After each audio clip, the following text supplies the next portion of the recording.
ఇగో చూడుండ్రి బయటనేమో కింద మీద వాన పడుతుంది. ఇక మా పాప ఉండి మమ్మీ మ్యాగీ చేస్తా మమ్మీ అంటే సరే అని చేయమంటే ఇక మంచిగా ఏమేమి వేసిందో కానీ కమ్మగా అయితే చేసింది. ఇక మొత్తం చేసినాక ఎట్లా చేసినావు బిడ్డ ఇంత మంచిగా చేసినావు అంటే ఇక బటర్ వేసిన మమ్మీ అని అన్నది. ఇక బటర్ మ్యాగీ అయితే చేసింది చూడుర్రి, మస్తు అంటే మస్తు ఉంది. ఇక ముందుగా అలా ప్యాన్ పెట్టుకొని 2 చెంచాల నూనె ఇంతంతా బటర్ వేసుకోవాలి. ఇక గది కరిగినాక చూడుండ్రి ఆవాలు జీలకర్ర వేసుకోవాలి. వేసుకొని జర్రగా వేగినాక ఇక కూరగాయలు అయితే వేసుకోవాలి. మన ఇష్టం ఉన్న కూరగాయలు అయితే వేసుకోవచ్చు. నేను బఠానీలు క్యారెట్ కరివేపాకు వేసినాక ఇక జర్ర మంచిగా గిట్లా కలుపుకొని అందులో నీళ్ళు పోసుకోవాలి. మనకు ఎన్ని మ్యాగీలు పడతాయో ఎన్ని నీళ్ళు పడతాయో ఎరిక అవుతుంది కదా, దాన్ని బట్టి నీళ్ళు పోసుకొని అందులోకే ఇక మ్యాగీ మసాలా ధనియాల పొడి వేసి ఇక మంచిగా పల్ల మసిలినాక ఇక మ్యాగీ అయితే మంచిగా అందులో ఇరగొట్టి అందులో వేసుకోవాలి. ఇలా వేసుకుంటే ఇక గరం గరం తింటే మస్తుగా ఉంటుంది అనమాట.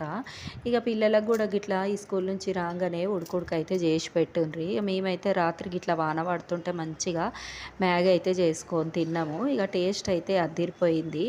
నచ్చితే మొత్తం చూసి ఇక మీరు కూడా ఒకసారి అయితే ట్రై చేయండి. ఇంకేమేమి వంటలు కావాలనో నాకు కామెంట్ చేసుడు అయితే మరవకుండ్రి. కొత్త వాళ్ళకు మీ దోస్తులకు చుట్టాలకు కూడా మన ఛానల్ని అయితే పంపిండ్రి. మరి ఉంటా, మరి మళ్ళొస్తా. Bye bye.